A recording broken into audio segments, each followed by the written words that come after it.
How'd it go trying to kind of juggle Doak in and out of the lineup there? Well, you know, he had a bad first foul when one of our guards put him in a bad position, and not saying it's, you know, all the guards' fault, but Doak can't. That's not his game, and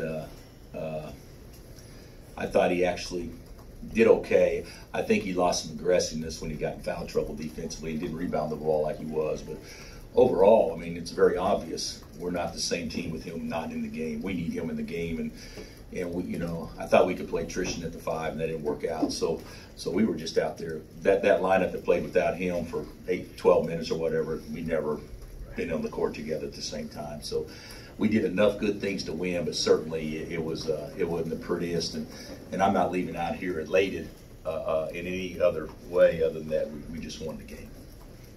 Bill, Dot second half had Dotson second half stretch where he kept getting to the basket. Yeah. You run a play where you fluff a screen to him, throw it back to Marcus. Marcus gets the post into Doak.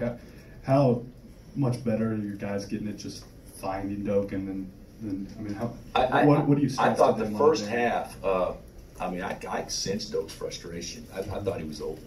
I thought he was open 2 or 3 times to get touches close, and we don't do a good job of getting it to him. It's not anyone's fault. It's just that we're not a great passing team, post-feeding team, and we got to get better at that. And I thought the second half, you know, we probably did a little bit better. Or after he came in, after his second foul, we did a better job of feeding him. And then some in the second half we did as well. But, I mean, even when you look at it, he got post touches, but he still only shot the ball 7 times. I wish that number was 10 or 11, and I think we'd be a lot better. Do those downhill drives help? Yeah, the downhill drives help, and you know, it's kind of hard sometimes to manufacture just letting a guy shoot a right-handed layup. I mean, and you know, that's what we kind of try to do. And Dot is so fast; it's harder to guard than you think, because he's even with you, he's ahead of you. So and he got even with some guys and then was able to explode past them, which is certainly a credit to his ability to you know, change directions, change speeds. Bill, how do you think Doak should be viewed, like on a national scale, for his defense? Well, you know, I think we have 2 players, in my opinion, even though we didn't play good defense today like we had, but we have 2 players, in my opinion, that would be in consideration for, you know, Big 12 Player of the Year defensively. I think it'll be harder for Marcus to get the national awards because there's more guards playing the game than there is bigs. But on a national scale with a big, I can't imagine that there's anyone out there that's better defensively than what Doak is. I'm not saying Doak's better than Marcus. It's just Marcus is competing against numbers where Doak probably isn't. So I think that Doak, to me, is as good a defender as there is. Bill, kind of, what do you make of Tennessee's team in this season they're having, kind of where they've been, where they might be headed now? First of all, I you know, love is probably too strong a word. I love Rick Barnes. I think he's terrific.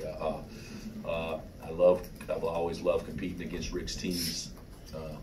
I think that they're a little bit different, you know, in large part because Turner's probably not going to play, and you know, they got off to a pretty good start, as you know. I'm sure you cover them. So, and then they've gone through some rocky times, but in league play, after they've gotten the kid eligible, they've been, what were they, 4-2 coming into this game? Is that right? And today they played good enough. They could have won the game if they had a few breaks late. So I like them. I tell you, the Fulkerson and Pons, you know, you can say, you know, Bowden obviously was a great second half and everything, but Fulkerson and Pons do some things from an energy standpoint that, you know, I don't know if there's a lot of guys out there better at what they do. You know, Fulkerson offensive rebounding, and Pons make plays he can't coach, you know, because he can jump over people, and he certainly is an unbelievable rim protector. So I like their team. But they're relying on a guy that is going to be terrific, and he played pretty well today, obviously, that he was in high school 3 weeks ago, and now you're asking him to run your team. And so I would think the trajectory on them would be definitely an upward one, just because that's an awful lot to ask a young kid, and he's doing so well doing it already. What's he going to be like a month from now? So I think they're a team that's definitely going to continue to get better. How much did you guys just need to play a game after kind of the week you guys have had? I think we needed to. I thought today would have been the easiest game of the year to get up for with the week that we had, but also because of the environment and game day and all that stuff too. I thought that we had really good intentions. I didn't think we played to that enthusiastic, high energy level like we could have. You know, the whole game plan was to try to pressure defensively, and Dot's legs a little sore, and he couldn't get out there and do that. And so, you know, if you don't do that with your, you know, guy guarding the ball, usually you don't do it as much on the wings. And so we really never had a chance to really probably play to our what we wanted to do just because of the circumstances, nobody's fault. And so I thought it was a pretty blah performance when I thought we would be really, really turned up. So, but we needed to play a game. And the other thing, you know, I'm tired. I'm tired. And at least right now, I'll be fine tomorrow. But the whole thing is, if I am, they probably are too. And so getting out of here at the W was probably just what we needed. Bill, what did you think of Doak hitting the free throws after they fouled him on purpose? You know, I was really wondering, I think I could be wrong, you guys know better, it's like 4.5 left, something like that. And we put him in, and Rick immediately puts the big fella in that only played a couple of minutes, and I'm like, really? And then it was obvious what they were going to do right after that, which, you know, if you're going to do it, you want to do it when it's a 1-on-1 and not a 2-shot penalty. And so they did that, and you know, that you know, very subtly, that may have been the biggest play of the game, you know, because it gave him confidence after making those two to go knock a couple more down, and it probably, even though they did it one more time, it probably eliminated them going after him and having that be a big part of their defensive strategy down the stretch. So I thought that was a big play. It's good for Doak to see it. He's worked so hard on his free throws, and even though, what was he today, 6 for 11? Which, you know, a month ago we would have certainly sold out for that. But I feel now that he could be a 60 or 70% free throw shooter after watching him every day. Did Peyton Manning speak to the team, and what do you think? You met with him, didn't you? Yeah, no, we didn't get a chance to. What I think? Him being here and all that. He's tall, and looks like he's got a strong right arm.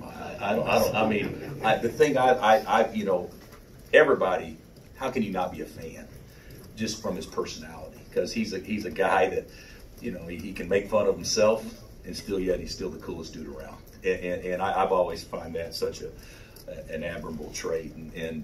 But no, it was great to meet him. I've seen him around, but I really hadn't had a chance to talk to him like that. And he had a couple of his boys with him too that I had a chance to meet, and I actually went and I didn't have breakfast, but went and met Coach Fulmer at breakfast this morning too, at the most nutritious restaurant in town, The Wheel. And so I had a chance to talk to him, and so it was good. I've for some reason I've always kind of felt a little bit connected with the people that were there and that are at Tennessee, and it was a great, you know, thrill for me to, you know, meet Peyton. Bill, but our players didn't get an opportunity to. Udoka's played 30 minutes plus a bunch of games in a row until today. Mm-hmm. But how much is him getting in shape in the offseason? Could he have sustained the level he's playing at lately? No. I tell you, it's getting in shape in the offseason, but there's a lot more to it. You know, we don't practice long. He never comes out.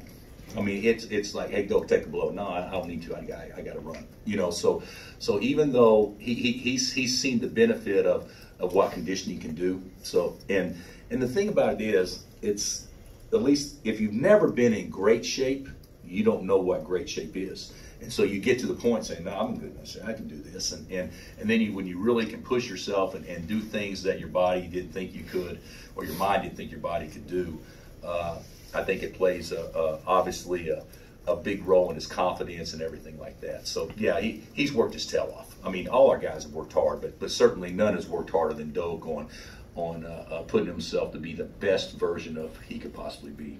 We talked a few weeks ago about the personality on this team. You wanted to see more. Yeah. Did you see the WAG, and does that count? I told him, you know, this is I'm being such a jerk in some ways, but I want to see personality. But you know, I don't want to see the WAG. I think the WAG is fine. I don't think the WAG was as good after Tuesday. So you know, it's kind of a fine line. You want guys to show personality, and they need to. They need to do that. But as long as it's not directed at anybody, it's fine, obviously. But I want guys to play with balance and energy and smile and that kind of stuff. And I felt like we were kind of a little bit of a stress team out there today. You mentioned expecting this to be the most juiced your team was for a game. Do you need that kind of the same effort on Monday against Oklahoma State? And can you just talk about that matchup a little bit? Well, yeah, I guess Okie State had a great win at A&M today. So, and the lid came off the basket, you know, at Iowa State too, even though they didn't get the win. So, yeah, it'll be a hard game, especially playing. You know, only got 7 guys basically available. So, and we didn't really play 7 today. We only played 6 really. So, we got to be better than what we were today. You got to be a little bit more efficient, and I think we will be. Doesn't guarantee victory, but I think there's some things about today's game that we can learn from and definitely be better for them.